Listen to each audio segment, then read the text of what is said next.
Hello everyone, it's me Smita from this side and I hope you are all doing well.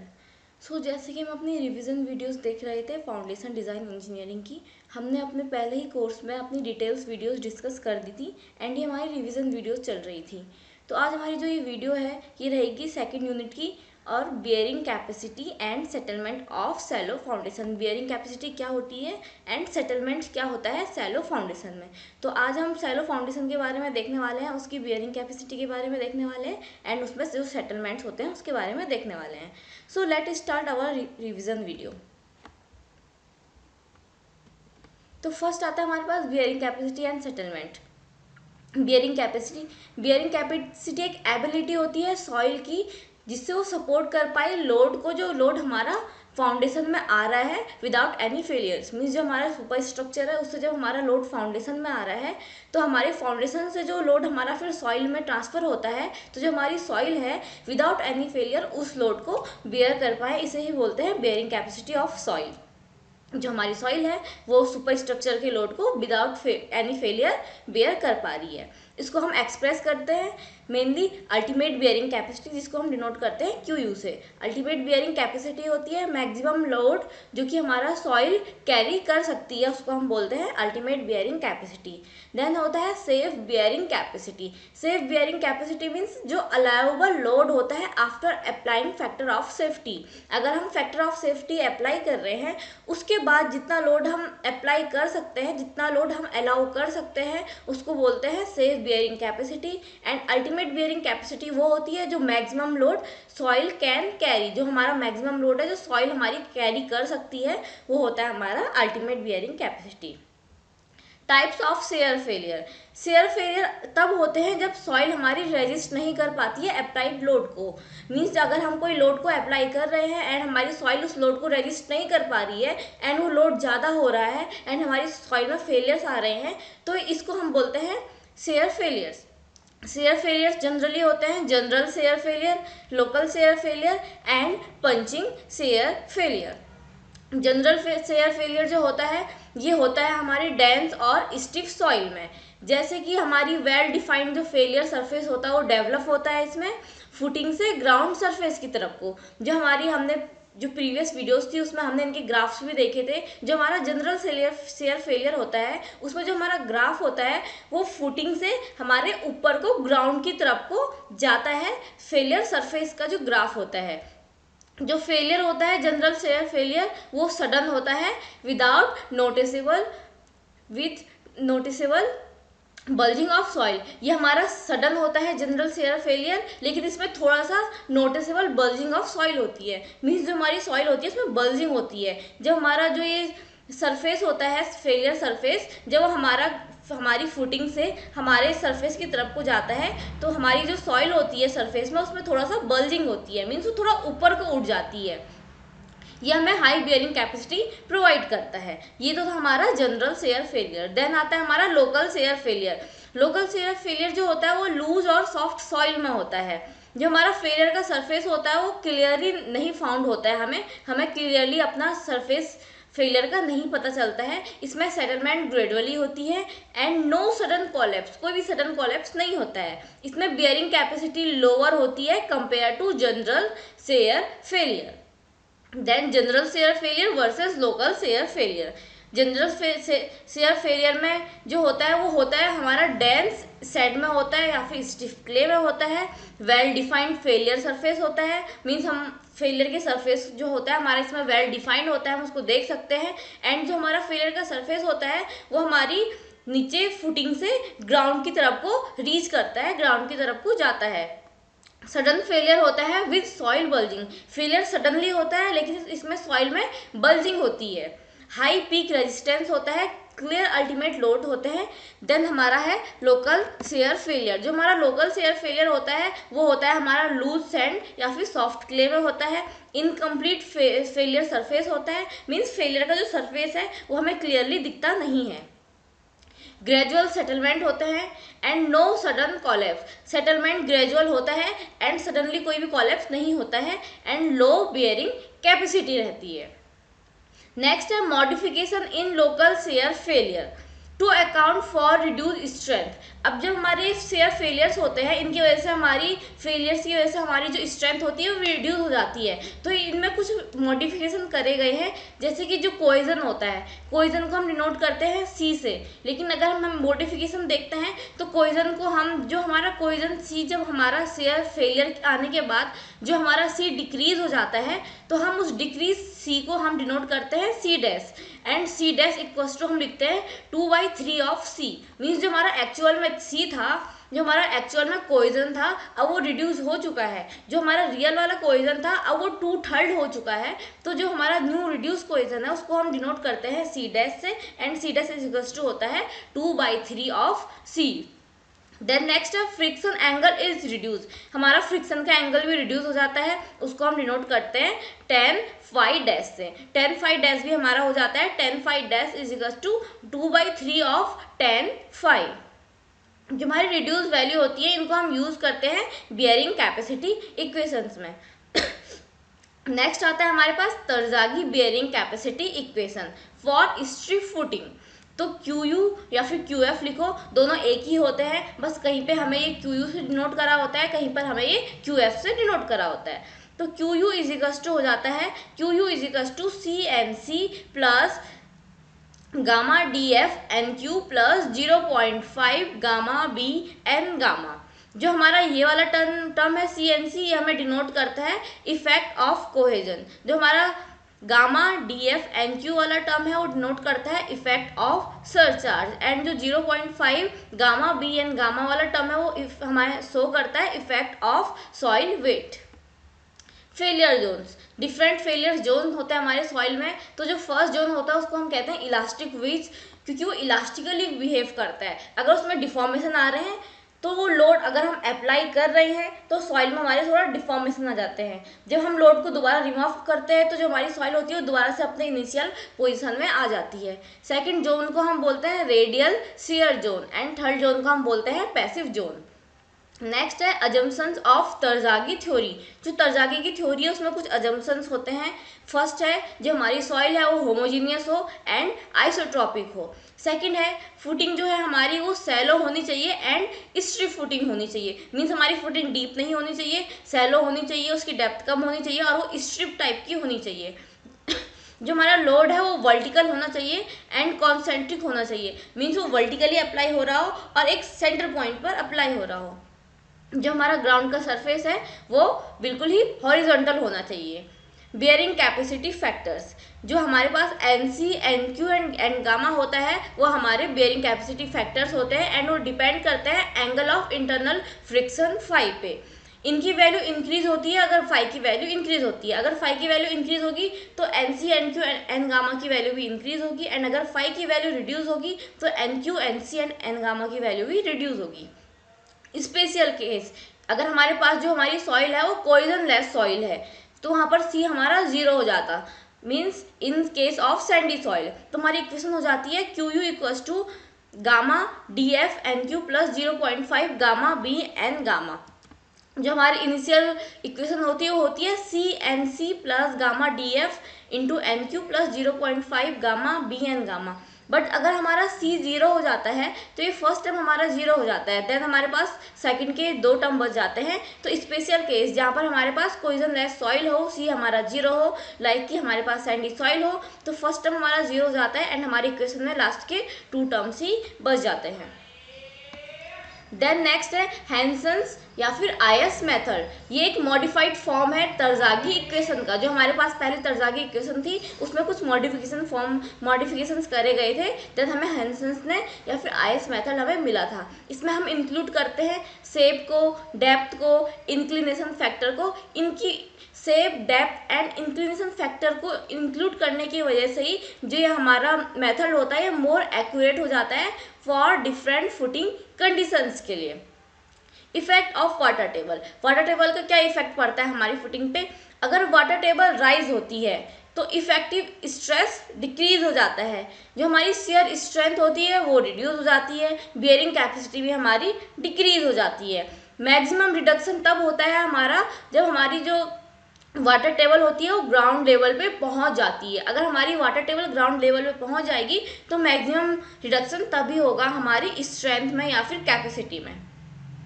Effect of water table reduce कर देती है हमारी effective stress को, जिसकी वजह से हमारी बियरिंग कैपेसिटी भी रिड्यूस हो जाती है। फर्स्ट केस है eight ground level. Ground level पे क्या इफेक्ट पड़ता है? मैक्सिमम रिडक्शन ग्राउंड लेवल पर ही होता है।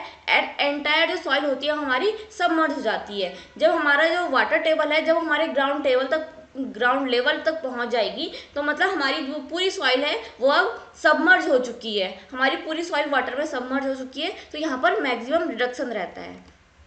सेकेंड है एट फुटिंग लेवल। अगर हमारे जो वाटर टेबल है वो फुटिंग के लेवल पे, हमारी जो सरफेस है ग्राउंड है उससे नीचे है, फुटिंग के लेवल पे है, तो वहाँ पे मॉडरेट रिडक्शन होते हैं। एंड अगर बिलो फुटिंग है, बिलो फुटिंग से भी हमारी जो वाटर टेबल वो काफ़ी नीचे है, तो वहाँ पर माइनर सा इफेक्ट पड़ता है, बहुत ज़्यादा इफेक्ट नहीं पड़ता है। कैलकुलेशन करने में जो हमारा गामा होता है हम उसको रिप्लेस कर देते हैं submerge unit weight gamma dash से। अब है settlement of foundation. Settlement mean settlement होना, रिडक्शन होना, डाउनवर्ड मूवमेंट होना।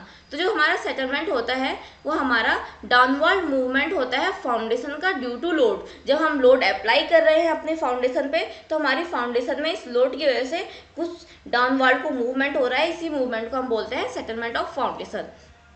जो हमारा टोटल सेटलमेंट होता है वो कंसिस्ट होता है immediate settlement plus consolidation settlement plus secondary settlement.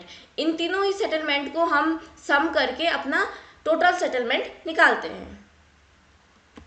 अब देखते हैं इमीडिएट सेटलमेंट क्या होता है। इमीडिएट सेटलमेंट वो होता है जो होता है immediate after loading due to elastic deformation of soil. Means हमने कोई भी अपना स्ट्रक्चर क्रिएट करा, अपना स्ट्रक्चर रेडी किया, अब जब हमारी जो फाउंडेशन है, जो फुटिंग है, उसमें जैसे ही लोड अप्लाई होने लगा तो जो हमारे नीचे सॉइल होगी उसमें कुछ इलास्टिक डिफॉर्मेशन होंगे। इलास्टिक डिफॉर्मेशन मीन्स अगर लोड अप्लाई हो रहा है तो जो हमारी सॉइल के पार्टिकल्स हैं वो इलास्टिकली डिफॉर्म होंगे। इसका मतलब है अगर हम लोड को रिमूव कर देते हैं तो जो सॉइल के पार्टिकल हैं वो दोबारा से अपनी इनिशियल पोजीशन पे आ जाएंगे।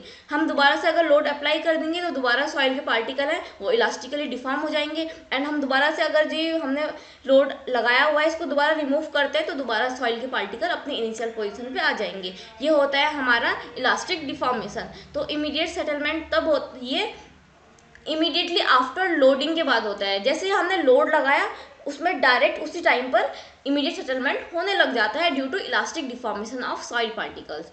ये सिग्निफिकेंट होता है कोहेसिव सॉइल में एंड डिपेंड होता है सॉइल की स्टिफनेस पे। सॉइल की स्टिफनेस कितनी है उसके अकॉर्डिंग ही हमारे पास उतना इमीडिएट सेटलमेंट होता है। सेकंड आता है हमारे पास कंसोलिडेशन सेटलमेंट। जो हमारा कंसोलिडेशन सेटलमेंट होता है वो होता है due to explosion of water from pore in saturated soil.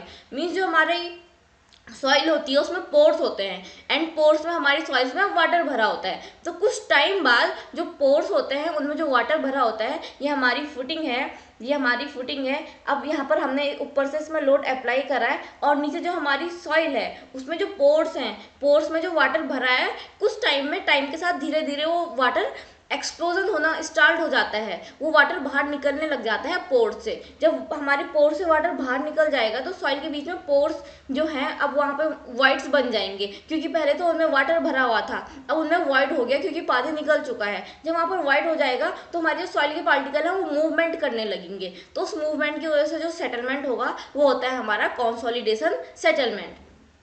ये जो कंसोलिडेशन सेटलमेंट होता है ये टाइम डिपेंडेंट होता है, मीन्स टाइम के साथ में होता है, ये तुरंत नहीं होता है। And mainly occur in clayey soil, और ये मेनली क्लेई सॉइल में होता है क्योंकि सबसे ज़्यादा होल्ड वाटर क्ले सॉइल ही करती है। देन आता है हमारा सेकेंडरी सेटलमेंट। जो हमारा सेकेंडरी सेटलमेंट होता है ये होता है आफ्टर प्राइमरी कंसोलिडेशन। जब हमारा प्राइमरी कंसोलिडेशन हो जाता है, इमीडिएट सेटलमेंट, कंसोलिडेशन सेटलमेंट ये हमारे प्राइमरी कंसोलिडेशन में ही आते हैं। तो जो हमारा सेकेंडरी सेटलमेंट होता है ये होता है after primary consolidation due to creep और plastic deformation of soil. Means सबसे पहले हमने देखा इमीडिएट सेटलमेंट। जो इमीडिएट सेटलमेंट होता है उसमें इलास्टिक डिफॉर्मेशन होता है सॉइल का। इलास्टिक डिफॉर्मेशन मीन्स सॉइल में हमने लोड अप्लाई करा एंड सॉइल के पार्टिकल अपनी इनिशियल पोजीशन से मूव हो गए, लेकिन हम जैसे ही अपना लोड को रिमूव करेंगे सॉइल के पार्टिकल अगेन अपनी इनिशियल पोजीशन पे आ जाएंगे। सेकंड में देखा हमने कंसोलिडेशन सेटलमेंट, ये इसलिए हो रहा था क्योंकि एक्सप्लोजन ऑफ वाटर हो रहा है फ्रॉम दी पोर्स। एंड जो थर्ड है सेकेंडरी सेटलमेंट, ये इसलिए हो रहा है क्योंकि जो हमारी सॉइल है उसमें प्लास्टिक डिफॉर्मेशन हो रहा है। मीन्स हमने लोड अप्लाई करा एंड सॉइल के जो पार्टिकल है वो अपने प्लेस से डिफॉर्म हो गए। लेकिन अगर हम ये फोर्स, ये लोड हटा देते हैं तो जो ये सॉइल के पार्टिकल हैं जो अपनी इनिशियल पोजीशन से डिफॉर्म हो गए, अभी अपनी इनिशियल पोजीशन में वापस नहीं आएंगे। तो इस सेटलमेंट को हम कहते हैं प्लास्टिक सेटलमेंट। मीन्स वो परमानेंटली वहाँ से अपनी इनिशियल पोजीशन से डिफॉर्म हो चुके हैं। इट इज़ जनरली स्मॉल, जो हमारा सेकेंडरी सेटलमेंट होता है वो जनरली स्मॉल होता है लेकिन कंटिन्यू होता है लॉन्ग टाइम के लिए। मीन्स ये स्मॉल होता है लेकिन लॉन्ग टाइम तक होता रहता है। देन आता है नेट अल्टीमेट बियरिंग कैपेसिटी। जो नेट अल्टीमेट बियरिंग कैपेसिटी होती है, ये होता है net load carried by soil excluding overburden pressure. Means जो हमारा सॉइल है वो कितना लोड कैरी कर रही है, उसमें से हम ओवरबर्डन प्रेशर को हटा रहे हैं। ओवरबर्डन प्रेशर को हटा रहे हैं तो हमारे पास आ जाता है net ultimate bearing capacity. Q U net equals to होता है क्यू यू हमने देखा था, क्यू यू हमारे पास होता है बियरिंग कैपेसिटी इक्वेशन, उसको हम डिनोट करते थे क्यू से। तो यहाँ पर क्यू यू नेट हो जाता है Q U minus gamma into D F, ये हो जाता है हमारा net ultimate bearing capacity. Then आता है safe bearing capacity. Safe bearing capacity होती है अगर हम डिवाइड करते हैं अल्टीमेट कैपेसिटी को by factor of safety. Means हम क्यू यू को डिनोट कर रहे हैं फैक्टर ऑफ सेफ्टी से, तो हमारे पास आ जाता है सेफ बियरिंग कैपेसिटी। जो हमारा क्यू यू है उसको डिनोट करना है हमने फैक्टर ऑफ सेफ्टी से, तो हमारे पास आ गई सेफ बियरिंग कैपेसिटी। देन आता है कॉन्टैक्ट प्रेशर। जो कॉन्टैक्ट प्रेशर होता है वो डेवलप होता है interface of footing and soil में। मीन्स ये हमारी फुटिंग है, ये हमने अपनी फुटिंग बनाई हुई है, ग्राउंड में गई हुई है, और ये हमारा सॉइल है। तो जो हमारी सॉइल है और जो हमारी फुटिंग है, इनके बीच में जो कांटेक्ट हो रहा है, जो हमारे सॉइल पार्टिकल्स हैं एंड जिस मटेरियल से हमारी फुटिंग बनी है, जो ये मटेरियल है जिससे भी हमने अपनी फुटिंग बनाई हुई है, जो इन दोनों के बीच में जो कांटेक्ट हो रहा है उसको, उस प्रेशर को, जो हमारे इन दोनों के बीच में जो प्रेशर क्रिएट हो रहा है, उस प्रेशर को ही हम बोलते हैं contact pressure.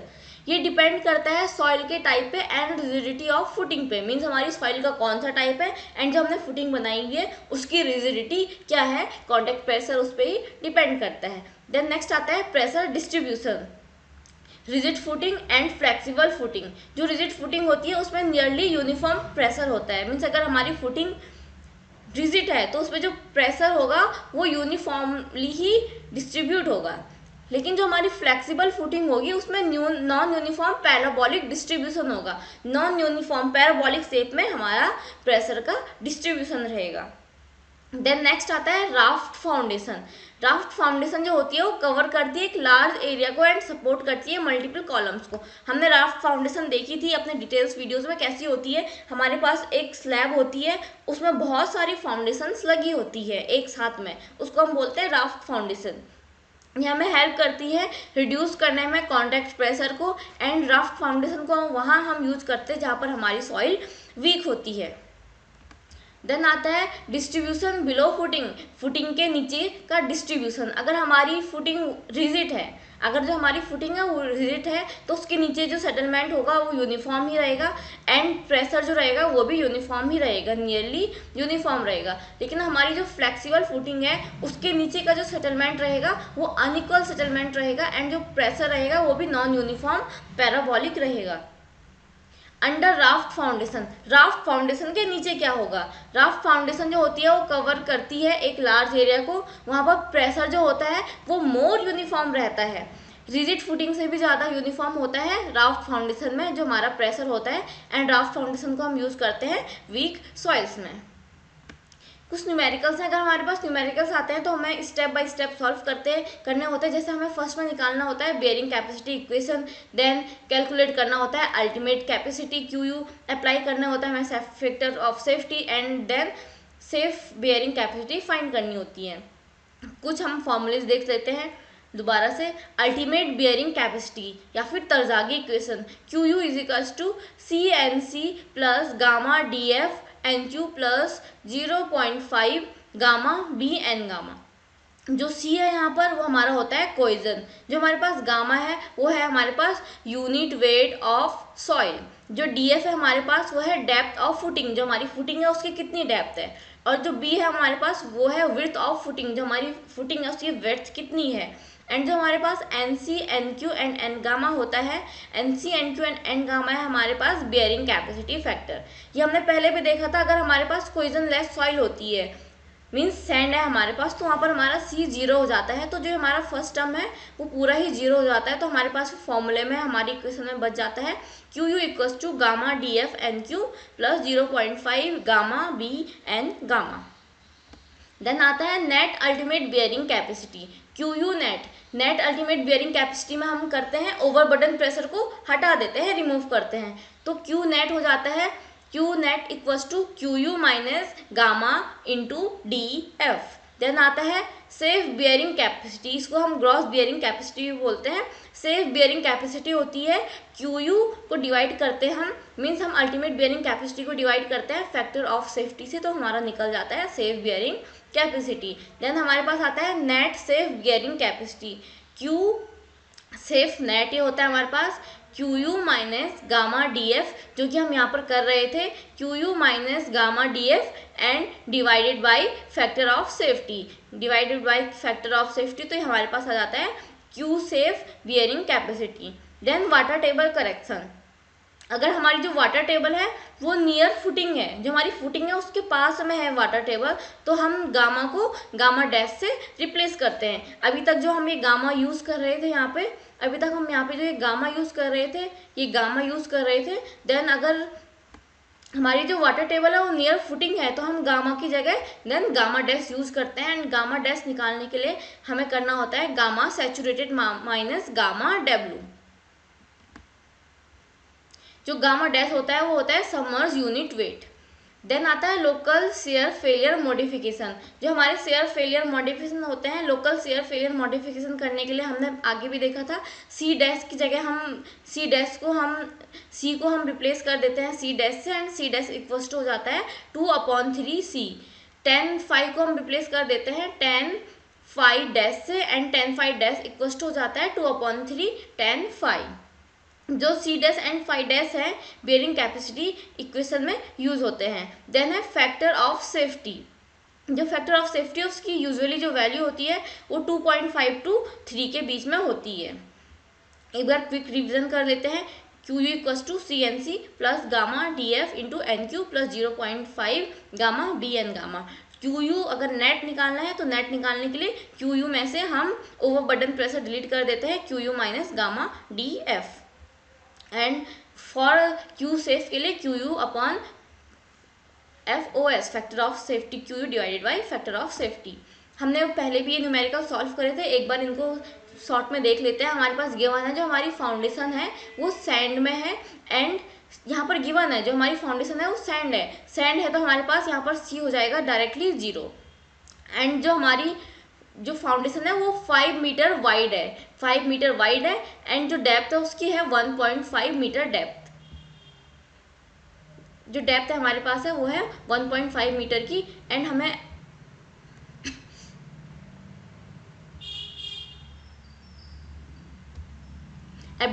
Adopting A factor of safety, factor of safety हमारे पास गिवन है 2.5।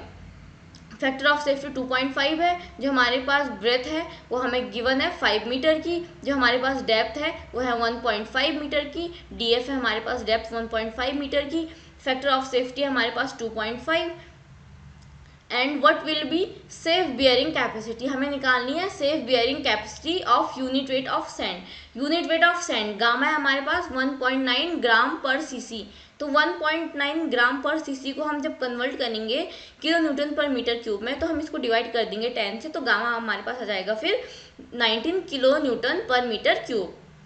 एंड जो इंटरनल एंगल ऑफ फ्रिक्शन है वो हमारे पास दिया हुआ है 35 डिग्री, मीन्स जो फाई है वो है 35 डिग्री। एंड हमें गिवन है हमारे पास सैंड है तो सी हमारे पास हो जाएगा 0।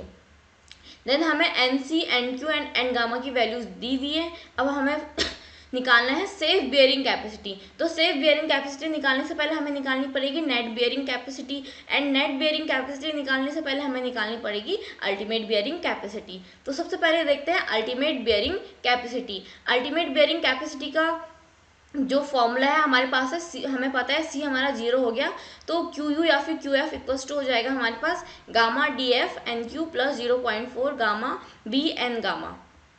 अब वैसे यहाँ पर 0.5 होता है, बट हमारे पास अकॉर्डिंग टू द तरज़ागी अगर हमारे पास स्क्वायर या फिर रेक्टेंगुलर फुटिंग है तो वहाँ पे 0.5 के बदले 0.4 रख लेते हैं। अगर हम 0.4 ना भी रखें, 0.5 भी रखें तो भी हमारे वैल्यू में बहुत ज़्यादा चेंज नहीं आता है, वैल्यू लगभग सेम ही आती है।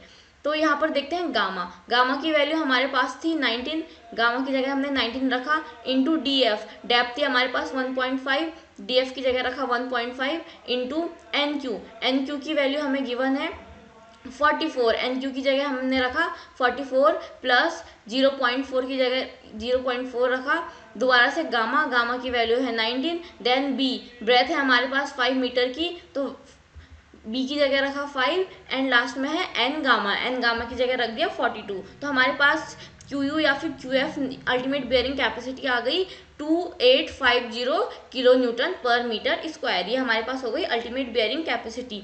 अब हमारे पास अल्टीमेट बेयरिंग कैपेसिटी आ चुकी है, तो यहाँ से हम फाइंड कर सकते हैं अब net bearing capacity. Net bearing capacity होती है, नेट बेयरिंग कैपेसिटी में हम करते हैं क्यू यू या फिर Q F minus gamma D F, overburden pressure को हम माइनस कर देते हैं। तो क्यू यू या फिर क्यू एफ बोलो, दोनों एक ही होते हैं, बस हम अलग अलग बुक्स में अलग अलग हम सिंबल से डिनोट करते हैं। तो क्यू एफ हमारे पास अभी आया है 2850, तो कर देंगे हम 2850 minus gamma into D F. Gamma हमारे पास है, गामा है हमारे पास 19, तो माइनस 19 इंटू डी एफ है हमारे पास 1.5, तो हमारे पास नेट बेयरिंग कैपेसिटी आ जाएगी 2821.5 किलो न्यूटन पर मीटर स्क्वायर। तो यहाँ पर हमने क्या किया, सबसे पहले हमें गिवन थी चीज़ें, हमारे पास गिवन थी ब्रेथ हमें गिवन थी 5 मीटर की, डेप्थ हमारे पास जो फुटिंग की थी वो 1.5 थी, हमें गामा गिवन था 1.9 ग्राम पर सीसी, हमने उसको कन्वर्ट किया किलो न्यूटन पर मीटर क्यूब में, हमारे पास फिर आ गया हमारे पास गामा आ गया हमारा 19, देन हमारे पास फाई गिवन है 35 डिग्री का, एंड हमें पता है हमारी सेंड है, तो यहाँ पर हमारा सी हो जाएगा 0। फर्स्ट हमने फाइंड किया ultimate bearing capacity, ultimate bearing capacity आ गया, तो हमने देन फाइंड किया नेट बेयरिंग कैपेसिटी। अब हमारे पास नेट बेयरिंग कैपेसिटी आ गई है, तो अब हम निकालेंगे यहाँ से safe bearing capacity Q S. तो Q S is equals to Q N U upon 2.5 plus gamma D F. तो हमारे पास क्यू एन यू जो हमने अभी फाइंड करा है 2821.5, तो हमने प्लेस किया 2821.5 upon 2.5 plus gamma into D F, gamma into D F की हमारी वैल्यू आई है 28.5, तो हमारे पास सेफ बियरिंग कैपेसिटी आ गई 1157.1 किलो न्यूटन पर मीटर स्क्वायर। देन दूसरा न्यूमेरिकल है हमारे पास, इसमें हमें गिवन है हमें फाइंड करना है, ये बोल रहा है हमें determine ultimate bearing capacity of footing के लिए हमें निकालनी है ultimate bearing capacity. 1.5 metre wide है, जो हमारी फुटिंग है वो 1.5 मीटर वाइड है, एंड जो उसका बेस है उसकी डेप्थ है 1 मीटर की, मीन्स हमारी फुटिंग की चौड़ाई 1.5 मीटर है और डेप्थ है 1 मीटर की। अब हमारे पास कंडीशन दी हुई है, if ground water table is located, जो हमारी ग्राउंड वाटर है वो लोकेटेड है depth of 0.5 metre below the ground surface. अभी हमारी है ग्राउंड सरफेस है, एंड ये हमारी ग्राउंड सरफेस है, हमें दिया हुआ है जो हमारी फुटिंग है वो है 1 मीटर की, ये हमारी जो टोटल फुटिंग है ये है 1 मीटर की। फर्स्ट कंडीशन में बोल रहे हैं जो हमारी वाटर टेबल है वो है depth of 0.5 metre below the ground, means जो हमारे ग्राउंड है, ग्राउंड से 0.5 मीटर की डेप्थ पे है हमारी वाटर टेबल, ये है फर्स्ट कंडीशन में 0.5 मीटर की डेप्थ पे हमारी वाटर टेबल, ये है फर्स्ट कंडीशन। और सेकंड कंडीशन में बोल रहा है जो डेप्थ है वो है 0.5 metre below the base of footing.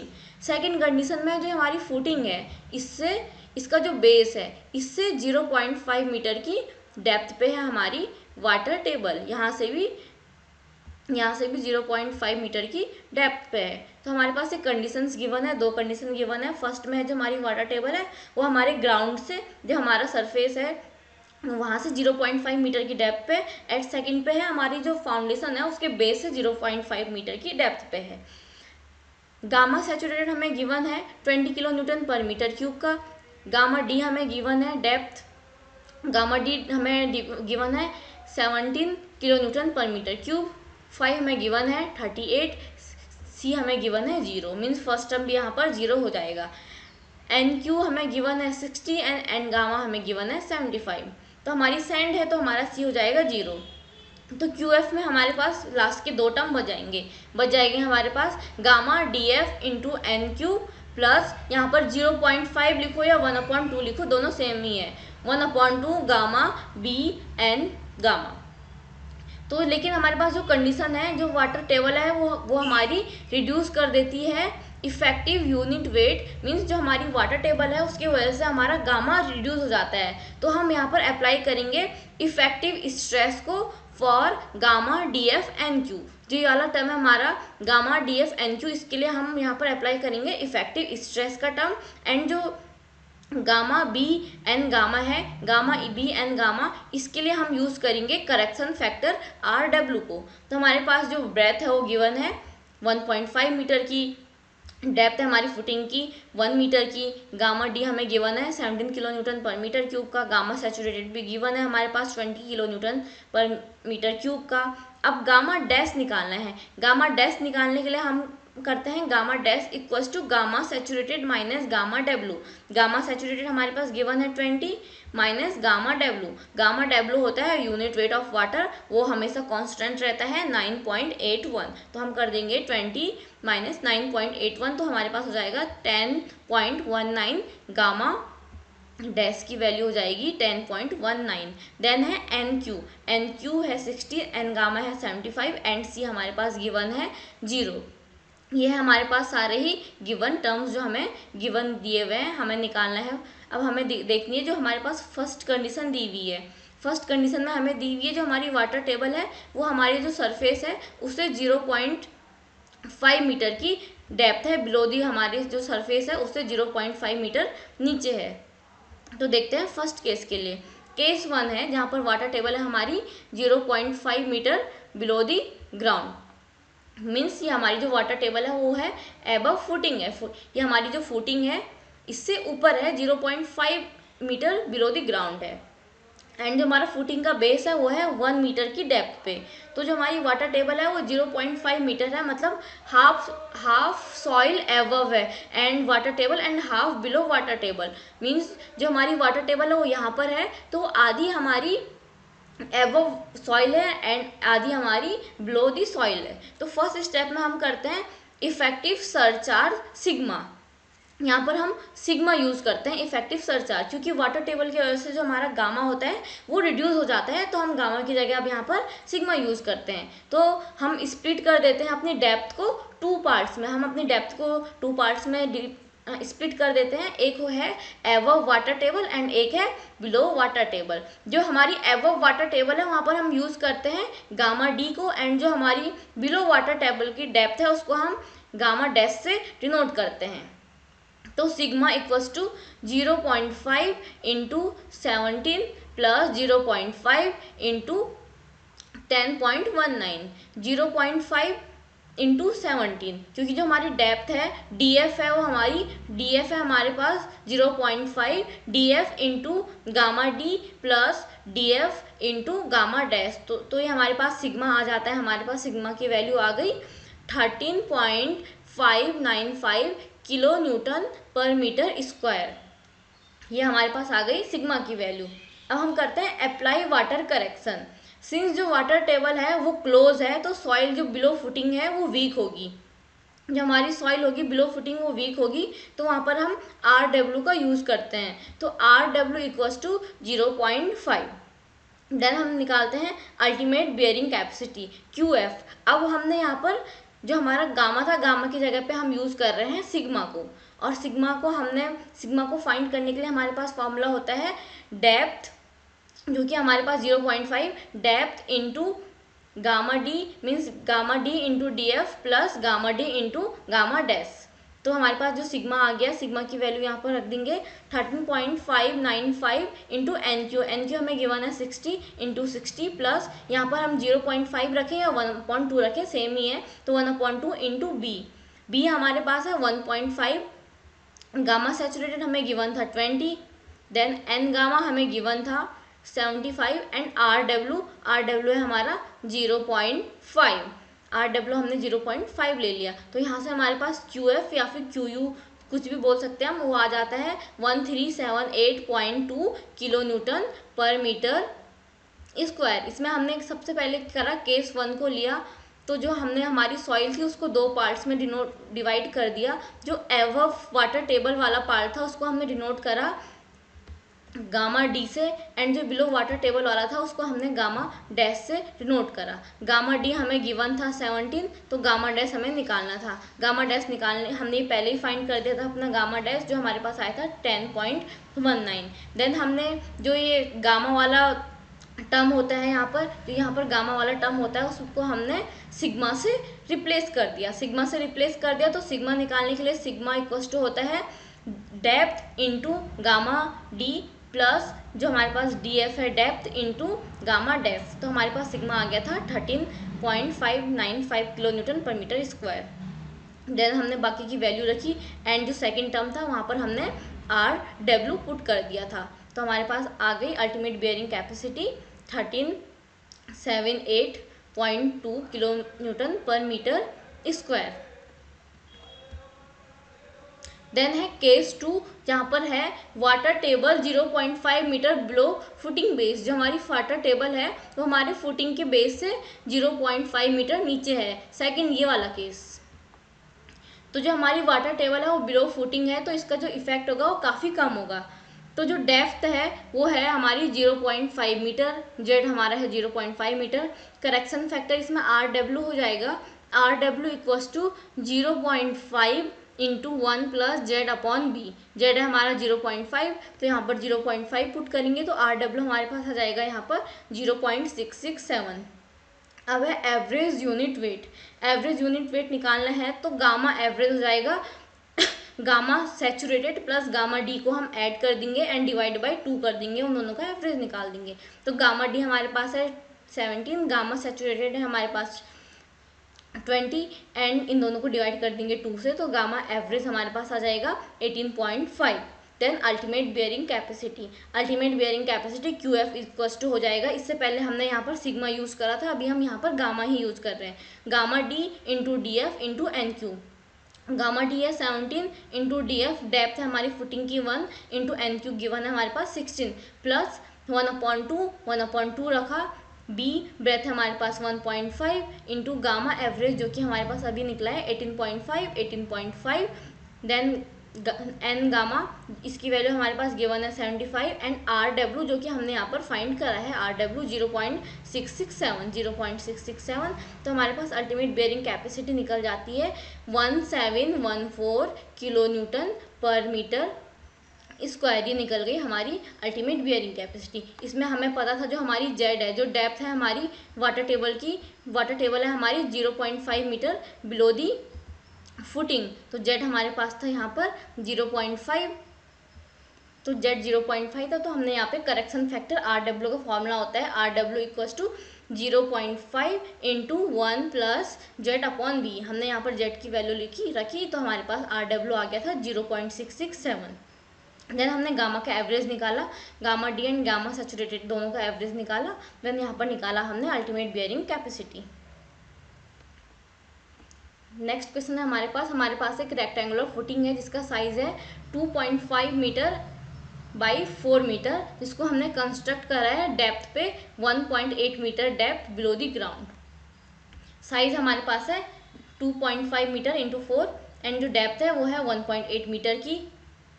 जो सी है हमारे पास C5 सॉइल हैविंग प्रॉपर्टीज़, जो सी है हमारे पास वो है 1.0 टन पर मीटर स्क्वायर, जो फाई है वो है 20 डिग्री एंड जो गामा है 1.75 टन पर मीटर क्यूब। जो फुटिंग है हमारे पास वो कैरी कर रही है gross vertical load of 80 ton, means load हमारी फुटिंग पे लग रहा है 18 टन का inclusive of its self weight. इसमें 80 टन में इसका सेल्फ वेट भी इंक्लूड है। एडिशन में जो कॉलम है वो है हॉरिजॉन्टल लोड ऑफ 10 टन। जो कॉलम्स है उनमें हॉरिजॉन्टल लोड लग रहा है 10 टन का, जो एक्ट हो रहा है at the height of 3.3 metre above the base of footing.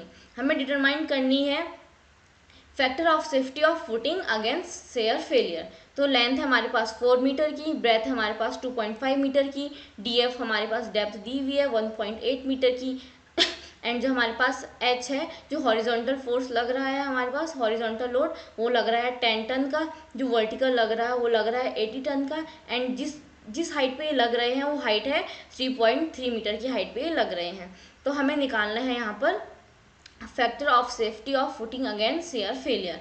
सबसे पहले हम निकालते हैं इंक्लिनेशन ऑफ लोड 10 अल्फा, वो आ जाएगा horizontal load upon vertical load. Horizontal load हमारे पास 10 है, वर्टिकल है 70, तो ये आ जाएगा 0.125। तो अल्फा की वैल्यू हो जाएगी यहाँ पे हमारे पास 7 डिग्री। देन इसेंट्रिसिटी निकालते हैं। ई जो हमारा फोर्स लग रहा है वो लग रहा है जो हमारा कॉलम है जो हमारा ये कॉलम है, ये कॉलम की कुछ हाइट होगी, तो कॉलम की 3.3 मीटर की हाइट पे हमारा ये लोड लग रहा है। तो ई इक्वस टू हो जाएगा हमारा equals to H into 10 alpha. तो जो हमारी ये 3.3 मीटर की हाइट पे हमारा ये लोड लग रहा है, तो 3.3 इंटू 10 अल्फा, 10 अल्फा हो जाएगा 0.125, तो ये ई हो जाएगा हमारा 0.41। देन आता है रिड्यूस विड्थ जो बी डैश है, B dash is equal to हो जाएगा बी माइनस 2ई। बी हमारे पास 2.5 है माइनस 2 इंटू ई, ई है हमारे पास 0.41, तो बी डैश आ जाएगा 1.68 metre. Then effective area A dash is equal to हो जाएगा, एरिया होता है लेंथ इंटू ब्रेथ, तो यहाँ पर ए डैश हो जाएगा लेंथ इंटू बी डैश। तो लेंथ हमारे पास 4 है, जो हमारे पास बी डैश है वो है 1.68, तो ये हो जाएगा 6.72 मीटर स्क्वायर। देन फिफ्थ हम फाइंड करते हैं इसमें सॉइल की प्रॉपर्टी किलो न्यूटन में यूनिट में। तो सी हमारे पास गिवन था 1 टन मीटर स्क्वायर, इसको हम नोट कर देते हैं, तो हो जाए कन्वर्ट करके हो जाएगा 10 किलो न्यूटन पर मीटर स्क्वायर। तो हमारे पास जो गामा होगा, गामा हो जाएगा 1.75 टन पर मीटर क्यूब था, तो ये हो जाएगा 17.5 किलो न्यूटन पर मीटर क्यूब। देन हम निकालते हैं सरचार्ज, सिग्मा निकालते हैं हम। सिग्मा इज होता है गामा इंटू डी एफ। तो हमारे पास गामा ये आ गया हमारा 17.5, तो ये रख देंगे यहाँ पर 17.5 इंटू डी एफ हमारे पास थी डेप्थ 1.8 मीटर की डेप्थ थी, तो ये हो जाएगा गामा इंटू डी एफ हो जाएगा 31.5 किलो न्यूटन पर मीटर स्क्वायर। देन हम करेंगे बियरिंग कैपेसिटी फैक्टर। 5 हमें गिवन है 20 डिग्री का, तो एन सी हमें गिवन है 14.8, N Q is equal to है 6.4 एंड एन गामा है 5.4। देन सेफ फैक्टर निकालते हैं, S C is equal to S Q equal to 1 plus 0.2 B dash upon L. Means अगर हमारा S C and S Q दोनों equal होते हैं and इनको निकालने के लिए फॉर्मूला होता है 1 plus 0.2 B dash upon L. तो हम यहाँ पर बी डैश एंड एल की वैल्यू रखते हैं, हमारा S C and S Q निकल जाता है 1.084। एस गामा निकालने के लिए हमारे पास फॉर्मूला होता है 1 minus 0.4 B dash upon L. यहाँ हम वैल्यू रख के हमारे पास एस गामा निकल जाता है 0.832। देन हम निकालते हैं depth factor. D C and D Q निकालने के लिए हमारे पास होता है formula 1 plus 0.1 D F upon B dash 10 in bracket 45 plus 5 upon 2। तो ये हम यहाँ पर वैल्यूज रखते हैं, तो हमारा निकल जाता है D C and D Q निकल जाता है हमारे पास 1.153। Then inclination factor I C and I Q equals to होता है 1 minus alpha upon 90 whole square. तो 1 माइनस एल्फा था हमारे पास 7 अपॉन 90 होल स्क्वायर, ये हो जाएगा हमारा 0.85। एंड आई गामा निकालने के लिए होता है 1 minus alpha upon 5 whole square. तो 1 माइनस एल्फा की वैल्यू 7 अपॉन 25 की वैल्यू है 20 होल स्क्वायर, तो ये हमारे पास आई गामा हो जाएगा 0.4225। Then net ultimate bearing capacity Q N U, तो इसके लिए हो जाएगा C N C S C D C I C plus sigma N Q minus 1 S Q D Q I Q plus 0.5 gamma B dash N gamma S gamma D gamma I gamma, सारी values रखेंगे तो हमारे पास net ultimate bearing capacity हो जाएगा 390.16 kilo newton पर metre square. Then है ultimate load Q F equals to होता है net ultimate bearing capacity into area. तो नेट अल्टीमेट बियरिंग कैपेसिटी हमारी फाइंड भी है 390.16 इंटू ए डैश जो हमारा निकला है वो है 6.72। तो ये हमारे पास क्यू एफ हो जाएगा 2621.88 किलो न्यूटन अल्टीमेट लोड हो जाएगा। देन है factor of safety working load equals to जो हमारे पास था वो था 80 टन का, इसको हम किलो न्यूटन में कन्वर्ट कर देंगे 800 किलो न्यूटन। तो फैक्टर ऑफ सेफ्टी हो जाएगा Q F upon working load. Q F हमने अभी फाइंड करा 2621.88 अपॉन वर्किंग लोड, जो हमारा लोड लग रहा है जो हमने अभी कन्वर्ट करा है 800 किलो न्यूटन, तो हो जाएगा हमारे पास 3.28। तो हमारे पास फाइनल फैक्टर ऑफ सेफ्टी आ जाएगा, वो आएगा 3.28। तो इस वीडियो में इतना ही, बाकी के हम टॉपिक्स करते हैं नेक्स्ट वीडियोज़ में कवर। तब तक के लिए थैंक यू, गुड बाय।